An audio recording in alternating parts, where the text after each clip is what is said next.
Magandang araw po sa atin. Ngayon po ay nagkatipon-tipon po kami mga OFW dito sa Karachi, Pakistan.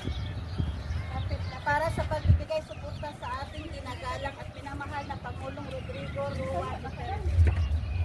Ito po ang pagkakaisang panawagan naming mga OFW sa ating Pangulo, Ferdinand Marcos Jr.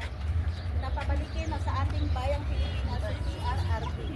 At kung may kaso man na dapat harapin sa PRRD, ay nararapat lamang na siya ay litisin sa ating sariling jurisdiction at hindi sa kamay ng mga banyaga. Kami po mga OFW ay malaki ang utang na loob sa ating dating Pangulong Duterte. Yes! Hindi man siya perpektong tao na tulad din na natin, pero dama po namin ang malasakit niya sa aming mga OFW.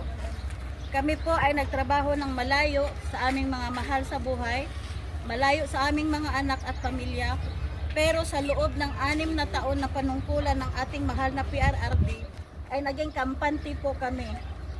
Napanatag ang aming loob dahil may Tatay Digong na nagprotekta sa aming mga pamilya at mahal sa buhay na iniwan namin sa Pilipinas habang kami ay OFW dito sa malayo na nagtatrabaho dito sa abroad.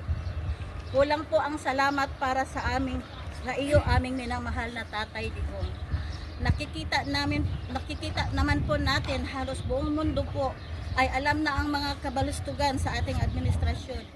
Napag-iiwanan na po ang ating bayan sa halip na sumulong at kabaligtaran paurong na po tayo. Kaming mga OFW, pag may mga kalamidad, hindi kami kasali sa mga ayuda. Mga anak namin ay hindi sinasali sa 4 Ps. Unfair naman po, di ba? OFW ang sinasabi niyo na modern hero. Kahit papaano po ay malaking ambag kami sa pambansang ekonomiya. Okay lang po sa amin kahit hindi kami makatikim ng ayuda na yan. Dahil kaya naman naming suportahan ang aming mga pamilya sa mabuting paraan.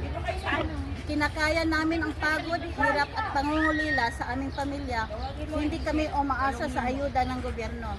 Dahil iniisip namin na mas madaming nangangailangan ng ayuda na mga kababayan natin dyan sa Pilipinas. Pero ano po ang ginagawa ng mga kongresista? Hindi po lahat ng kongresista ay matino. May mga ilang kongresista na pang sariling kapakanan ang hinuuna. Nakakalungkot po, ngayon po nalalapit ng eleksyon, ito ang ating kapangyarihan para mabago naman ang ating gobyerno. Huwag po tayo magpaloko at masilaw sa pera. Alam na po natin kung sino ang ilalagay natin sa ating mga baluta. Mga kababayan o OFW, isang lahi lang tayo bagamat nandito tayo sa ibang bansa.